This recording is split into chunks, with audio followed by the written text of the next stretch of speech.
podcast, de modo geral.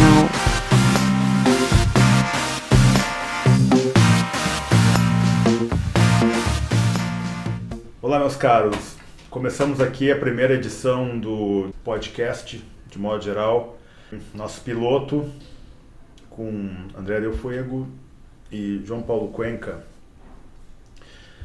Então, João, nesse nosso primeiro encontro, o que está te chamando a atenção nesses últimos dias de Brasil? Esse já é essa semana pré-carnavalesca já começou com tudo, né? Eu fui a 2 blocos esse final de semana aqui em São Paulo, queimando a largada no sábado e do domingo o Baixo Augusta, que é uma coisa cada vez mais gigantesca, né? Muitos coros contra o governo Bolsonaro e as pessoas estão precisando muito de escape, né? Tem aquela máxima que quando o país está ruim o carnaval vai bem. Sim, assim, né? Esse vai ser o melhor carnaval de todos os tempos. Eu preciso me fantasiar de padre, porque eu acho que a gente tem que fazer alguma coisa com esse tema. E nos últimos dias, semanas, eu andei indo a várias boutiques de padre aqui em São Paulo. Porque eu comprei um aspersório e fico por Um aspersório camisa, de verdade. De verdade e tal. É caro? Pensei em comprar, foi R$100. Pensei em comprar um incensório também, para botar maconha dentro, mas eu acho que poderia ser preso.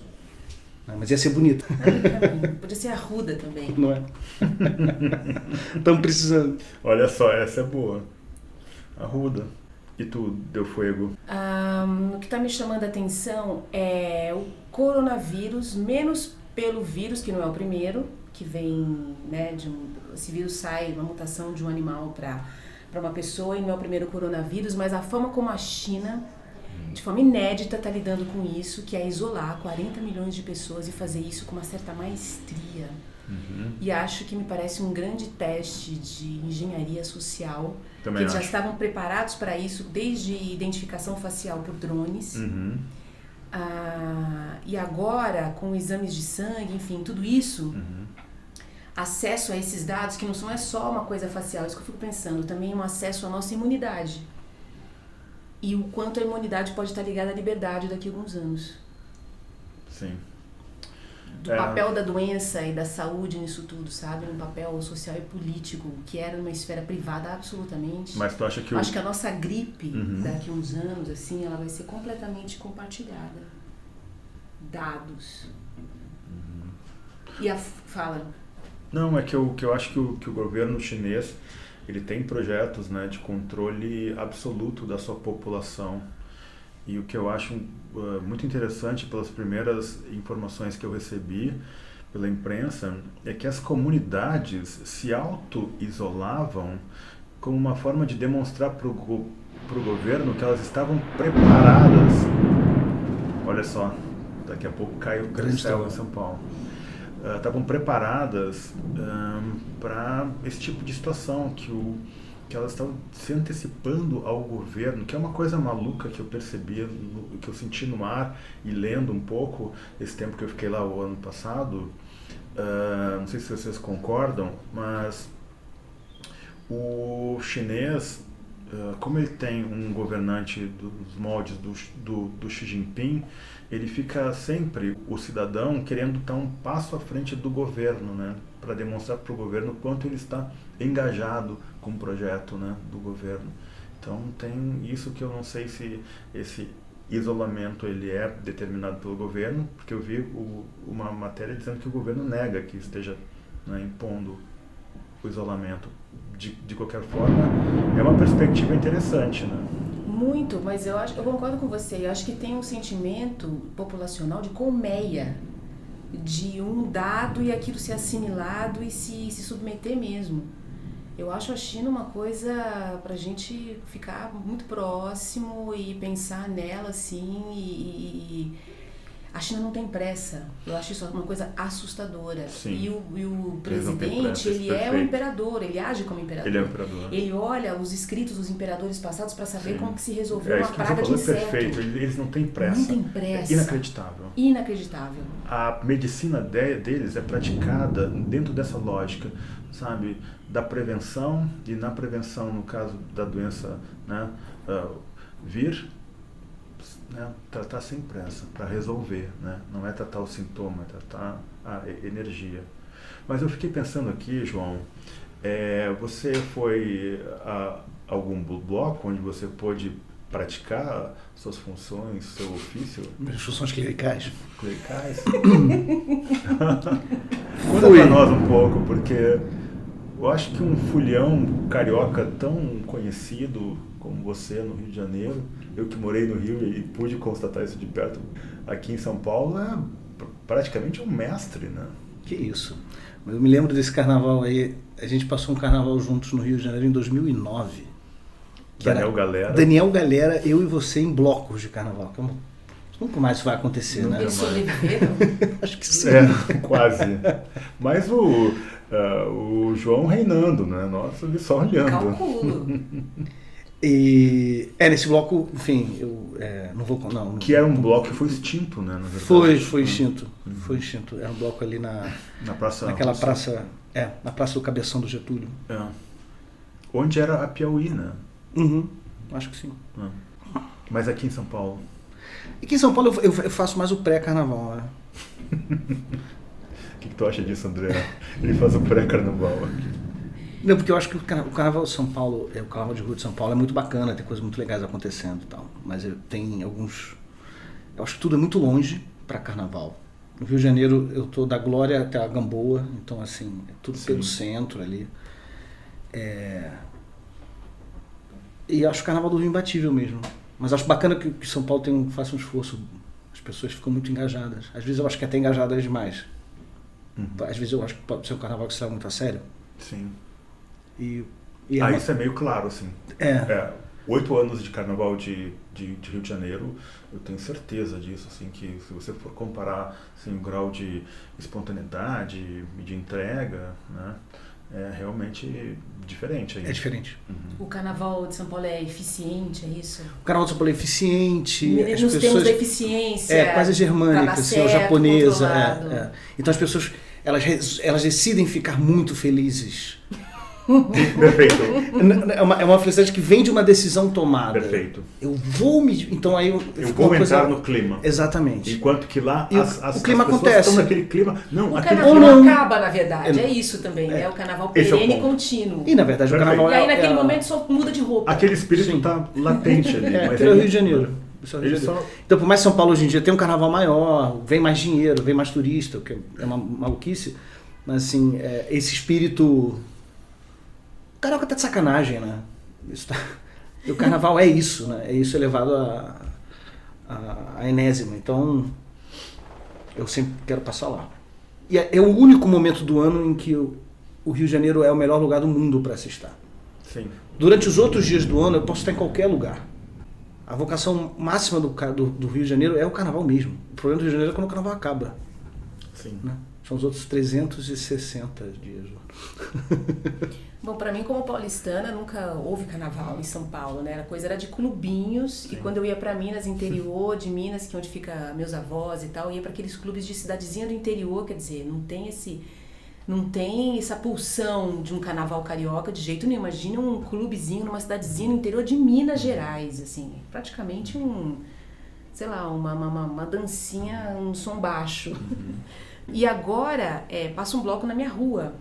Então é uma mudança brutal, mas eu não tenho a cultura do carnaval, a expectativa do carnaval. E quando eu vejo assim, o bloco, fui algumas vezes, já disse tudo, né? Eu assim, eu tô de fora. Eu tô lá, posso estar dançando, meu corpo vai, que você larga o corpo, porque o corpo é um bicho, né? Um bicho vai. Vou. Mas a minha cabeça tá me observando o tempo inteiro, eu não tô lá. Eu estou me observando no carnaval. É uma folião reflexivo. Folião reflexiva. Quer dizer, não é folião. Não é folião.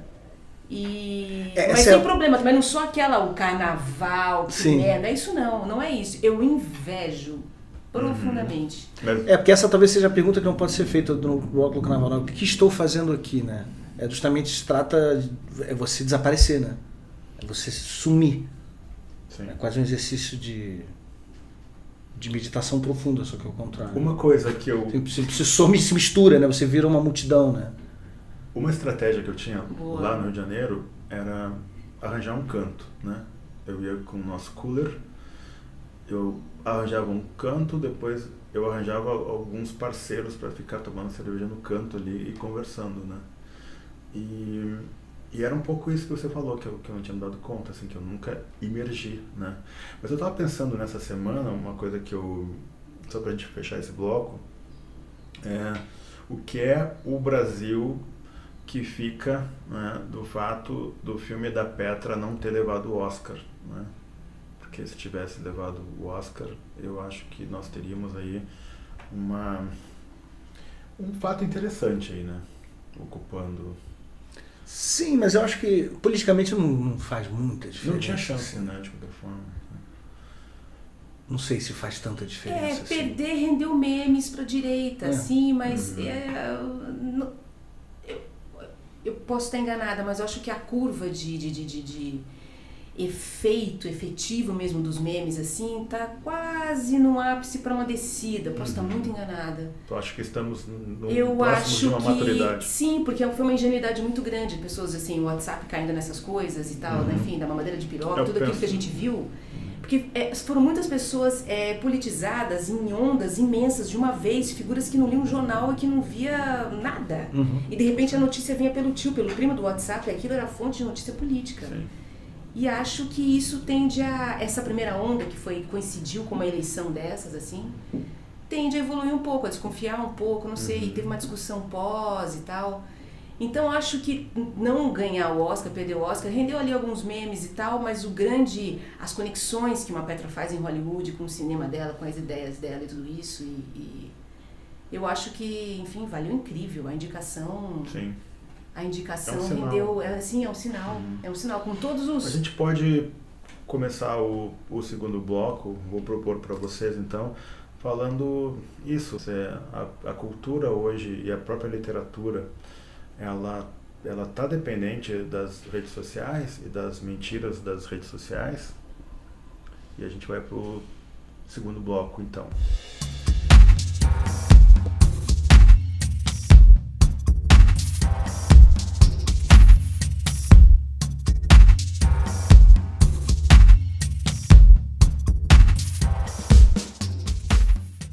Começando o segundo bloco, então, meus caros. Eu estava conversando com um amigo meu, que é um jornalista muito engajado, é um jornalista da área da cultura, muito engajado nas redes sociais, e ele me deu a notícia, semana passada, que ele está saindo das redes sociais, porque ele não consegue mais lutar contra robôs e esse campo de guerra desigual que se tornou as redes sociais, né? E nesse sentido foi muito interessante, porque eu também tive um pensamento mais ou menos próximo ao teu, Del Fuego, que em algum momento eu me perguntei se não estávamos chegando a alguma maturidade, né? Porque nós não temos guerra aqui no Brasil, mas nós temos eleições, né? E as eleições vão nos ensinando, né? Eu tenho certeza que nessa eleição para prefeito, que é onde as pessoas morrem assassinadas mesmo, né? Os militantes, os cabos eleitorais, os candidatos vão se preparar um pouco melhor, com segurança, para não serem assassinados, né? Porque é todo um projeto. Mas no campo virtual foi um assalto de lobo contra as ovelhas total, essa coisa da fake news, né? Da mentira, né? E eu acho que o eleitorado talvez, e na cultura isso também vale, né? Porque é uma disputa constante, ele talvez esteja mais vacinado. O que vocês acham? Nossa, eu estou bem pessimista. O Senado fez uma pesquisa no ano passado e, se eu mal me engano, mas acho que é isso mesmo, 75% dos brasileiros têm como fonte prioritária de informação o WhatsApp. E metade a TV e jornal é tipo 20%, assim. Enfim, e a direita conseguiu criar uma rede de comunicação que é muito maior, que é invisível, que você não consegue controlar a qualidade dessa informação. Sim. É muito maior do que a Folha de São Paulo, o Estado de São Paulo, a TV Globo, tudo junto. Então, um meme desinformativo desse, uma notícia mentirosa, tem mais audiência do que o Jornal Nacional. Então não adianta o Audiência William e Bonner... persuasão. E persuasão. Então o William Bonner fica 20 minutos falando das conexões da família Bolsonaro com os biceiros do Rio de Janeiro, mas isso... Aí os caras disparam uma dúzia de coisas naquele dia. A gente tá entrando num terreno que eu sinceramente não sei qual é até onde isso vai. Mas que uma coisa me parece que está cimentada é isso. Por exemplo, hoje de manhã, tem um antropólogo, um maluco de direita, que foi preso por um cara do Ibama, que ele estava dentro de uma reserva indígena, né? Sim.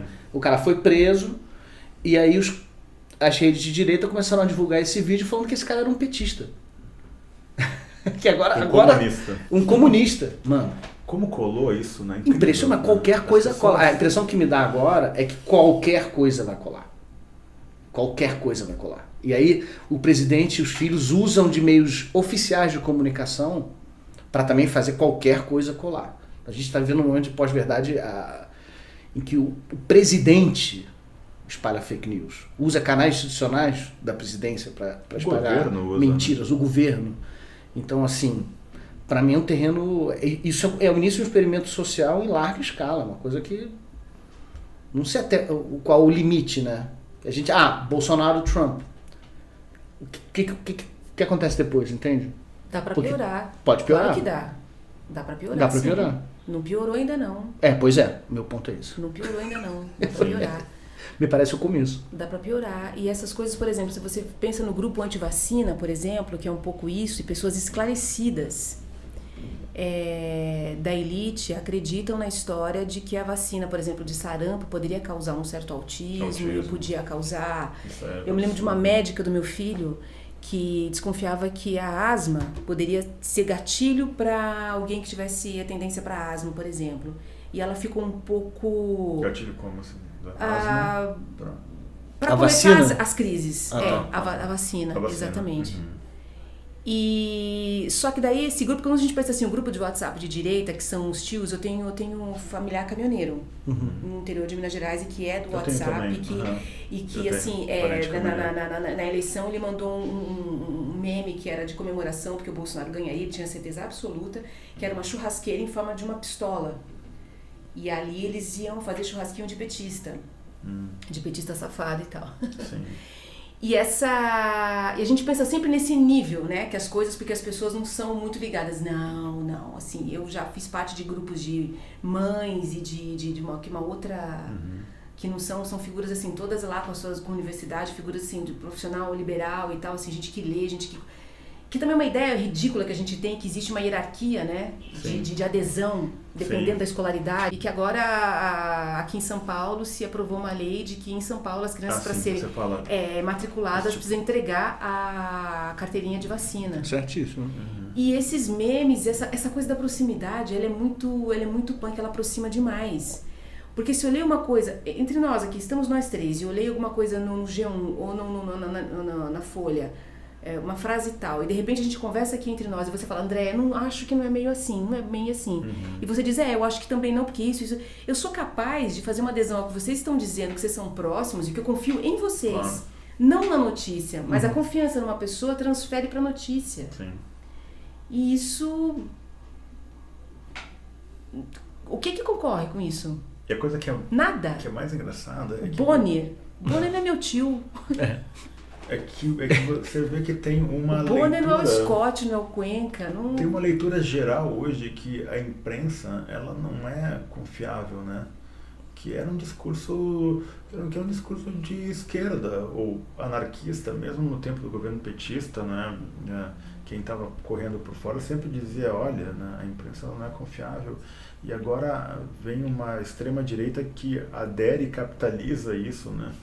E diz, olha, né? Bom, essa declaração do próprio ex-presidente Luiz Inácio Lula, né, da Silva, dizendo que o presidente atual tinha razão quando reclamava da imprensa. Essa fala do Lula é um desastre né? total. Assim, é o tipo de improviso que... E eu acho que o tempo do cárcere também, enfim, de um afastamento, assim, que eu não sei... A gente sabe que esses afastamentos, assim, dão uma, sei lá, uma alterada na visão, não sei. mas é porque a coisa tá muito calcada nele ainda, né? Assim, se espera alguma coisa dele o tempo inteiro. E ele que ele diga alguma coisa que Pois esclareça é, o isso caminho. é uma E a parcela. primeira coisa que ele faz quando ele sai, o discurso dele, ele fala que vai percorrer o Brasil e que vai mobilizar multidões, enfim. Ele foi jogar bola com o Chico Buarque, com o pessoal do MST. Ele não tá... Aí dá umas entrevistas, fala esse tipo de coisa. Eu não vejo um movimento. Eu não acho também que ele tem fôlego, Eu acho que ele sabe ou que saúde, ele ou não tem mais, vontade para fazer isso. Mas ele não larga o osso. Mas e daí Ontem ninguém, né? o Haddad estava no Baixo Augusta. Então tinha uma fila de pessoas. Qual era a fantasia dele? Ele estava de Haddad, ele estava de camisa polo vermelho.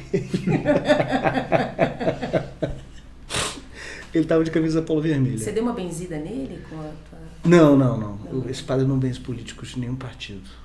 Tá, certo. Pois é, eu fiquei um pouco chocado porque eu fui atrás de um material aí para um projeto que a minha mulher tá fazendo com crianças, e nós fomos atrás de fantasias, porque tem toda essa questão lúdica que a criança tem que ter, e ela foi atrás de uns adereços, né, para aplicar junto na atividade. E eu achei muito interessante que as máscaras de carnaval, uma máscara que estava em destaque na loja que eu entrei, era a máscara do presidente, assim. Em algum momento eu imaginei que haveria uma guerra, né, de máscaras, né, pessoas com o rosto do ex-presidente, do presidente atual, assim. Mas talvez o que aconteça seja uma negação absoluta, né, do contexto político e afirmação da felicidade, de alegria. Eu acho que Cara, no Rio, historicamente, tem mais fantasias políticas, assim, o carioca brinca com a própria desgraça. Esse ano eu espero várias fantasias, né, sobre acedar água podre, enfim, as pessoas fazem fantasias. O que eu pensei ontem, eu estava lá no Baixo Augusta, aquilo é uma loucura, né? Começou na Rua Augusta, ia do Vegas até aquela casinha do Baixo Augusta, era um bloco minúsculo que hoje em dia virou... Daqui a pouco vai ser o maior carnaval de rua do Brasil, esse bloco. Acho que já é, né? Já deve ser.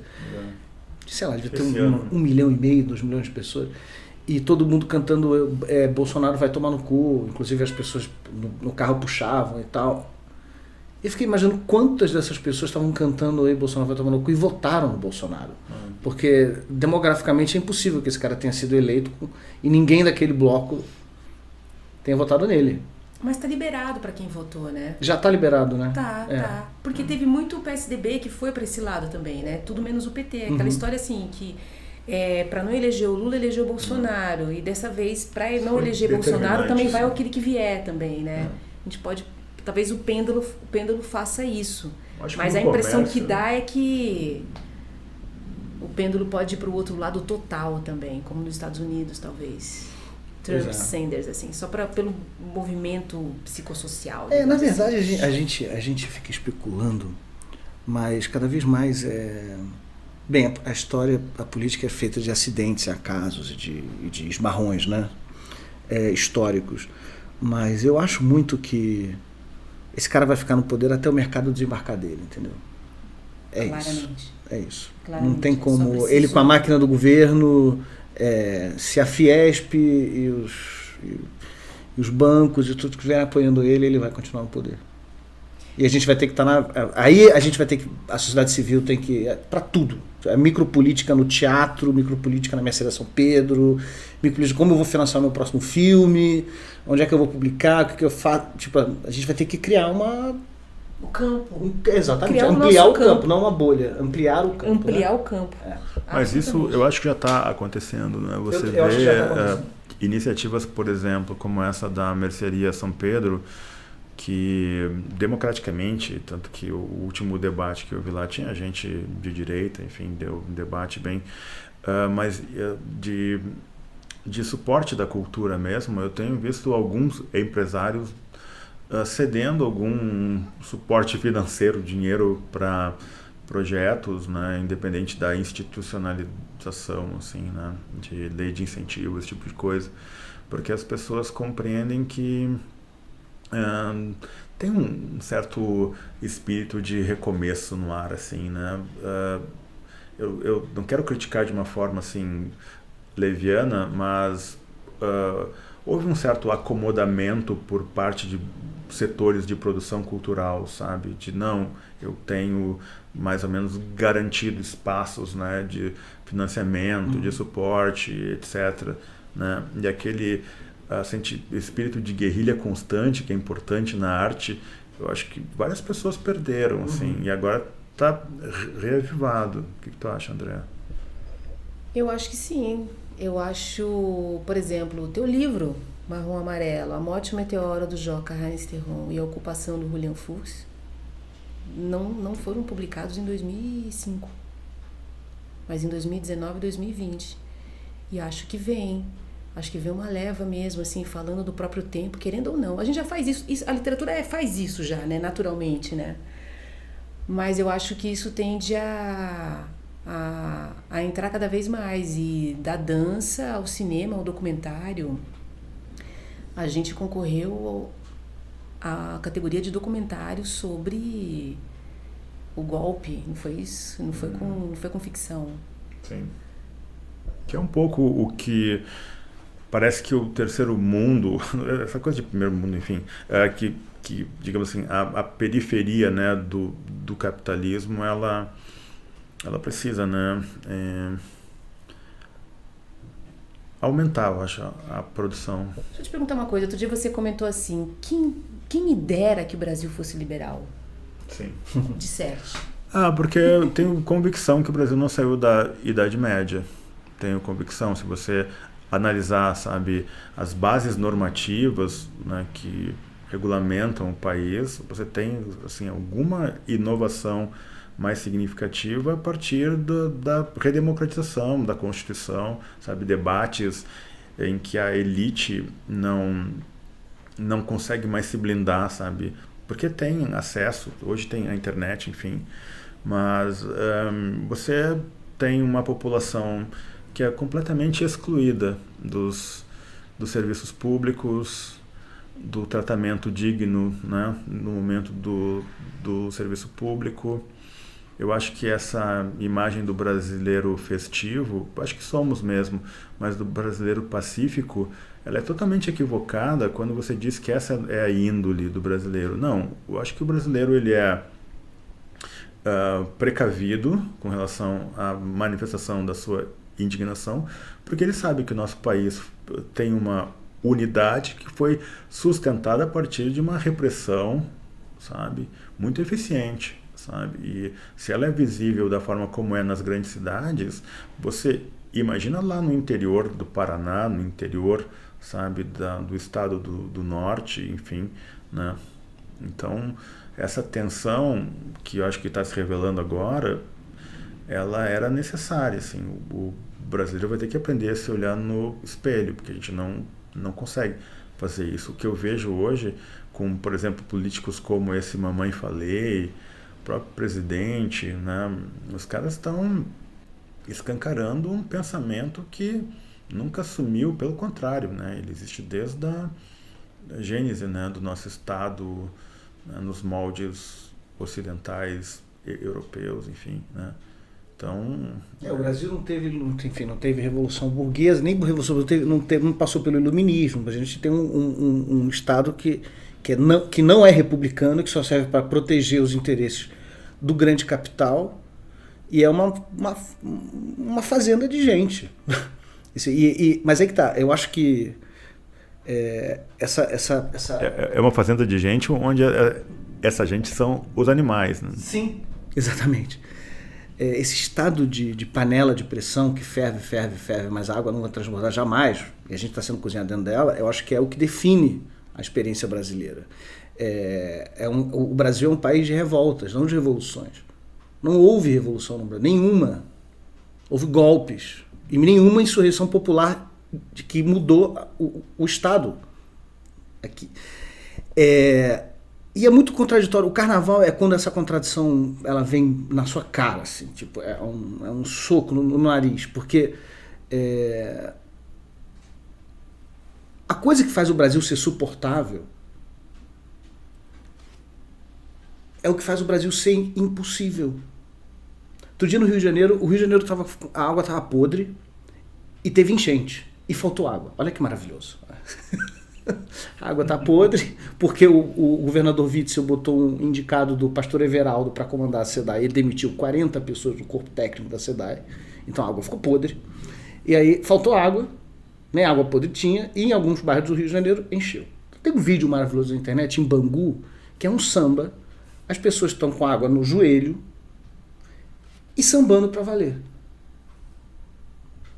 Aí você pensa, elas deviam estar queimando tudo, né? Elas deviam estar fazendo planejamento, elas deviam queimar o Palácio Guanabara, tinham que cortar a cabeça do Witzel, certo? Elas estão sambando. Mas se você for Mas pensar... elas têm que sambar. O ideal seria que a gente conseguisse fazer uma revolução e cortar a cabeça das pessoas cantando e sambando. Acho que a gente podia usar a violência de uma mudança, de uma revolução mesmo, no Brasil ela teria que ser musical. Imagina uma revolução comunista musical. Uma revolução comunista indígena, negra, mulher, que cortasse a cabeça dos... matar mesmo, guilhotina e tal. Só que cantando músicas. Entendeu? É como eu imaginaria. A única solução. Assim, o resto é essa panela. Esse é um belo argumento para o teu próximo filme, então, João. Mas eu não consigo visualizar esse tipo de... musical. Eu não consigo ver essa receita dando certo. Da revolução maravilhosa. Mas se for pensar na revolução como uma coisa que acelera o futuro, alegórico, uma ruptura de tempo, né? A revolução traz um futuro à força para o presente. Sim. Esse carioca que você descreve, ele não é futuro, é um país do presente contínuo, né? É. Ele está sempre no presente. E o presente é autoconservação e botando para fora para não extravasando, para não enlouquecer. Essa ruptura, trazer essa energia de acelerar nas revoluções, nas paixões, né? Que isso aqui é o corpo presente, não é isso aqui? Que a revolução também não temos. Porque a gente não tem consciência do tempo histórico. Acho que é quase como se o Brasil fosse um país sem causa e efeito. Como a gente não tem consciência dos processos... Mas é um acaso. Um acaso.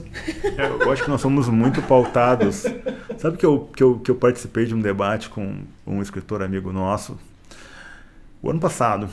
E a nossa performance ali, sabe, de entrevistados no programa, né, de auditório ali, estava dando muito certo, até que um senhor da plateia, um físico, ele perguntou o seguinte: qual o impacto que o acaso tem na sua obra?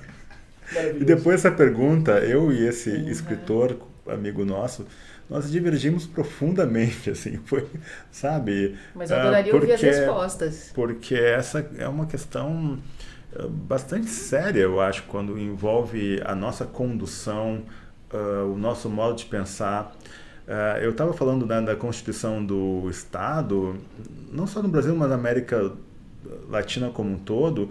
Você não pode importar, sabe, categorias teóricas e formatos desenvolvidos na experiência europeia e aplicar aqui para nós.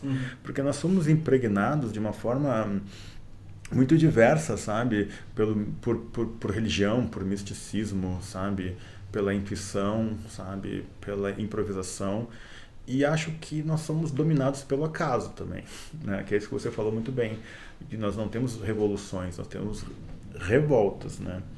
Indignações constantes, né? Diárias, mas enfim, né? É uma coisa para processar. Vamos fechar aqui então esse bloco e vamos para o último bloco, que é que personagem nós escolheríamos aqui para fazer uma análise ou para debatê-la a partir da posição, né, dela como uma personagem de um romance, tá? Então vamos para o terceiro e último bloco.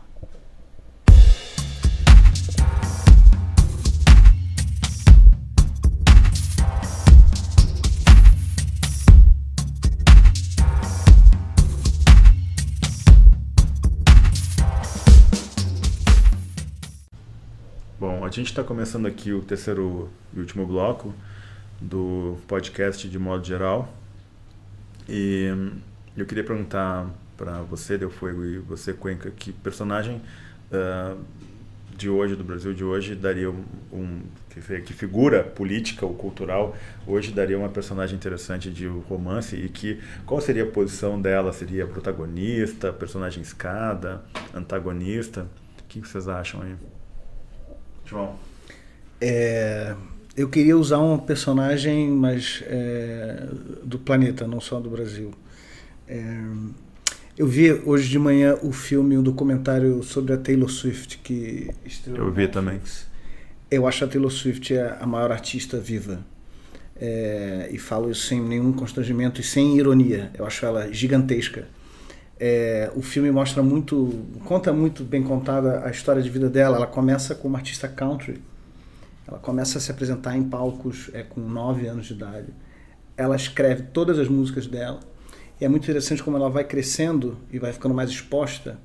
E toda a carreira dela, toda a obra dela é uma performance autoficcional super codificada, em que ela se retroalimenta da indústria de celebridades, ela usa isso nos discos. Então, isso o filme não mostra muito, mas eu que acompanho, ela começa a namorar um cara. Aí os paparazzi vão atrás deles. E ela vai escrever sobre esse caso no próximo disco. Então, existe uma perda da fronteira entre obra e vida, que é uma coisa que eu lembro do Kaprov, o Manifesto da Performance 66. Essa indistinção entre vida e obra, entre arte e a pessoa que faz a arte, sabe? Ela é a perfeita incorporação disso, de um artista performático total. Então, esse filme é muito bonito porque ela é a própria obra dela. E ela tem 29 anos, né? E aí o filme, só terminando, essa protagonista, muito cobrada politicamente, nunca tinha dado nenhuma declaração, nem apoiado ninguém. E em 2000... Quando foi a última eleição para senador dos Estados Unidos? Foi em 2018, eu acho. O estado do Tennessee estava votando, acabou elegendo uma senadora super de direita, que, enfim, era contra vários direitos das mulheres, e ela pela primeira vez entrou na política. E também é muito legal como o filme mostra isso, ela convencendo, é uma cena que é ela, a mãe e um bando de homens brancos, que são as pessoas, ela tem uma empresa, né, ela é um conglomerado, e ela sendo interrompida, né, pelo pai e por um outro cara, e ela mantém, enfim, ela se manifesta politicamente e ela tem, sei lá, tem 110 milhões de seguidores no Instagram. Tipo, a Taylor Swift fala uma coisa, é uma declaração de um líder de Estado. Tipo, os jornais repercutem, a juventude vai lá e se registra para votar e tal. Enfim, eu acho ela incrível. Não sei o que você achou do filme. Eu não assisti. Mas sem nenhum? Quando você falou sem constrangimento, é como assim, eu não assisti com constrangimento, porque nem conheço ela direito. Eu não conhecia também, eu fiquei bem impressionado, assim, primeiro pela genialidade dela, né? E nisso, João, eu me lembrei, até eu comentei isso com a Del Fuego outra vez, que nesses debates que você vê nas redes sociais, quando você coloca, porque eu escrevi que eu achava que a aburguesação, né, do escritor matava ele. Né? Depois eu me dei conta que eu podia estar atingindo vários amigos, né, que tem uma situação social melhor, sabe? Mas eu não falo nem da condição social, eu falo do modo como você se conforta dentro da imagem que você cria, sabe? Eu acho isso meio tiro no pé, assim, começa a morrer ali. Sabe, quando você começa a se levar a sério. E foi um pouco disso que eu quis dizer. Não foi muito, né, claro. Sabe? Mas eu estava pensando um pouco nisso, assim, né? Quer dizer, que aí as pessoas colocam um exemplo, mas o fulano de tal era burguês, sabe? Mas entra sempre aquela questão, assim, mas só um pouquinho, essa pessoa que você está trazendo, ela é muito de exceção, assim, sabe? E a Taylor Swift, eu achei bem interessante o documentário, mas não tem como não negar a genialidade daquela menina, né? E ela até tem uma postura meio nerd, assim, né? Se você for escrutinar melhor, você vê que ela é super nerd, né? Super nerd. Como ela é uma mulher branca, alta e bonita, ela tem um pacote que dá para vender ali, mas ela é super nerd. Não, é muito interessante ver como ela vai ganhando consciência, como se fosse um personagem que vai ganhando consciência política, e, enfim, não só política, mas aos olhos do público, né? Ela vai crescendo, então os fãs crescem com ela. Então, as pessoas atravessaram a adolescência com ela era adolescente, contava sobre as coisas adolescentes, depois ela cresceu, depois ela ficou famosa, depois ela foi cancelada. que teve aquele episódio do Kanye West numa premiação. Ela tinha 17 anos quando o Kanye West pegou do microfone da Eu acho muito engraçado esse termo cancelado, sabe? Porque eu não me adaptei ainda. Eu acho que é coisa da idade mesmo. Pensando em fantasiar de cancelado no carnaval. Ele tá com medo de ser cancelado por fazer graça do cancelamento. Aí eu não sei. Como é um carimbo, assim? Bota alguma coisa escrito cancelado, eu acho, né? É inacreditável isso, cara, essas novas abordagens e rótulos que vão surgindo. Eu sempre, quando você falou a Taylor Swift, que eu achei bem interessante isso, eu pensei de um debate que nós tivemos no de modo geral, Revista ao Vivo do Comportamento Brasileiro, o ano passado, lá no Barco, que você trouxe um debate muito interessante com desdobramentos, né, que é a importância da Sandy e Júnior, né, no imaginário brasileiro. E talvez a Sandy, né, a Sandy, ela pudesse ser essa figura porque para a gente não se desconectar um pouco dessa coisa do comportamento brasileiro, ou também não, né, Alice. Mas eu penso também que politicamente e sociologicamente, já que se bem que ela vem do sertanejo, que é bem importante, mas eu fico imaginando talvez uma Anitta, né? Talvez, né?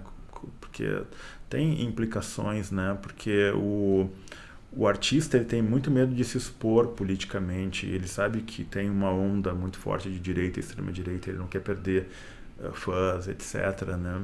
Sim, nos Estados Unidos, por exemplo, isso entra nesse country documentário dela, né? Que é super de direita, né? As Dixie Chicks, que é um grupo country também muito famoso nos Estados Unidos, elas foram, em 2013, elas falaram alguma coisa contra o Bush, na época da guerra do Iraque. Elas foram, tipo... eliminadas. E aí a Taylor agora chamou as Dixie Chicks para fazer uma participação no disco dela, quer dizer... Sandy Júnior, é o que eu tinha falado naquela época, que era a única coisa que poderia unir brasileiros seria Sandy Júnior, porque as pessoas iam num show e é uma coisa completamente apolítica, né? E foi muito engraçado porque nós começamos a falar sobre aquilo, né, de um tom meio de humor, assim, mas acabou que... Isso era Taylor Swift até 2 anos atrás. Ela era completamente... Inclusive, era uma coisa muito doida, porque o mundo da Taylor Swift era um mundo pós-ideológico, pós-racial. Você via os clipes, tinham pessoas negras, brancas, mas não existia tensão racial, não existia tensão social. Era um mundo completamente de videoclipe, de fantasia. E agora não mais. Então, essa mulher que faz turnês nos Estados Unidos lotando estádios, e que esse estádio era o show da Sandy Júnior, todo mundo... Agora não mais. Os republicanos e os votantes do Trump vão deixar de comprar discos dela, e ela fez essa aposta, como todo artista deve fazer, né? É bonito ver ela fazendo isso em público, ela amadurecendo em público, né? E Deu Fuego, o que você acha? Quem seria a sua personagem? Você acha, assim, que daria hoje um bom romance? Eu estava aqui pensando num personagem que surgiu aqui na mesa branca aqui que a gente recebeu, que foi a rede social no controle das informações na China, rede social na política, e acho que a rede social é a Macabeia de A Hora da Estrela, que no final ela tem uma previsão conciliadora no futuro e é atropelada no final. Que maravilhoso. Rede social é Macabeia. E aí você imagina ela uma persona mesmo? Espatifada, completamente... Eu fiz não pensei assim no que eu escreveria, né? Mas numa analogia, sabe? De alguma coisa com uma promessa, que foi, né? Rede social, uma promessa. Ela poderia ser ela ainda tem... Ela tem... Não sei se tem salvação, eu ia dizer que tem, mas não tem não. Você vê ela como uma espécie de protagonista ausente? Completamente. Não, porque tem uma gramática. Né? Tem uma gramática, aquela história de você, no francês, só pode lidar com a pessoa ou no vous ou no tu, ou com formalidade ou sem formalidade, sendo que há milhares de modos de lidar com o outro. A rede social te dá lá caracterezinhos, um curtiu, não sei o que, assim, uma gramática. A gente está preso numa gramática, numa gerência. A gente está gerenciado pra caralho. Acho que uma coisa... Na fala, nos afetos, gerenciados. A gente tem que sair desses lugares, mas aí sai como também? Se os presidentes declaram guerra nesse lugar também, você vai ficar o quê? Idiota também, não saber. Mas tem que ter uma margem de manobra, de não entrar naquele ringue o tempo inteiro, porque aquilo vira consumo, e aquilo está dentro de uma gerência, tudo é esperado, não há nada que se diga lá que não seja esperado. Reação contra reação. É uma forma de controle social, né? A gente virou rato de laboratório. Absolutamente. Produtos, né? E me diz uma coisa, você sairia da internet Não. hoje? Não. Primeiro que eu sou voyeur, eu adoro ver a vida dos outros. Ver e ir pra pessoas, assim, anônimas, entendeu? Ver com quem elas conversam. Anônimas eu acho que é bom, viu? Adoro isso. Na época dos blogs eu fazia isso. Tinha aquela história do blog que você colocava uma setinha e É. ia pra um blog qualquer. Pulando, né, de uma pessoa pra Isso outra. era A maravilhoso. internet era muito legal, né? Isso, A internet era muito legal. Não é mais. Era muito legal. Nos anos O 2000 Facebook era já muito foi legal. legal, né? O Facebook já pra mim já começa a neurose total. E a- Eu acho que não tem como sair da internet, na verdade, porque... Você a tinha internet aquele pré-Facebook? Como é que chamava? Orkut. Tive Orkut. E era bom? Era mais... O Orkut era... Você teve Orkut? Tive, mas assim, não tinha um impacto na vida. Você não... E era meio um lugar que você recebia impacto elogios, zero na né? vida. Era um lugar pra você ser querido. Era uma rede social mais... Afetuosa. Era uma coleção de papel de cartas. Era Aquilo meio isso, exatamente. Sabe aquela coisa que coleção passa de na- fotos do Ahá que eu tive nos anos 80. Isso é uma bobagem. Aquele adolescente caderninho que a completo. criança passa e as outras pessoas escrevem sobre você Ai, é eu muito tive. legal, lembra disso? É isso. O Orkut é era isso. O Orkut era isso. Mas o Facebook era uma coisa tão tóxica que dá saudade de uma coisa... E Facebook fez uma pueril, assim. coisa que você leva uma vida para separar a sua família dos seus amigos, da parte profissional, tudo compartimentado tudo. de uma maneira saudável. O Facebook, sua mãe via mensagem pro Frila e o Frila via sua mensagem pro seu irmão. Ah, socorro! Ela foi acabando com muitos níveis de privacidade. Bom, nessa nossa primeira tentativa, então, de chegar a uma personagem de romance e desenvolvê-la, enfim, a gente vai descobrindo aí. Vocês curtiram fazer esse primeiro, de modo geral, Achei zero? sensacional. Vamos nessa. Achei ótimo, inclusive porque a gente faz tomando café e não cerveja. Ou isso é determinante. Grande André do Fogo. Sempre aquela. Nossa, vamos comprar Sempre cerveja. aquela sentença, né? Matadora, né? Então, a gente deve chamar convidados também, mas hoje fizemos os 3. Faltou o Mauro Damer também e o Paulo Júnior, que também vai se integrar ao nosso, de modo geral. Tem convidados aí, Marcelo Loriel, que a gente quer chamar também. E foi bem legal. Então, espero que vocês tenham gostado aí, sem muito formalismo. E até o próximo De Modo Geral, podcast De Modo Geral. Até.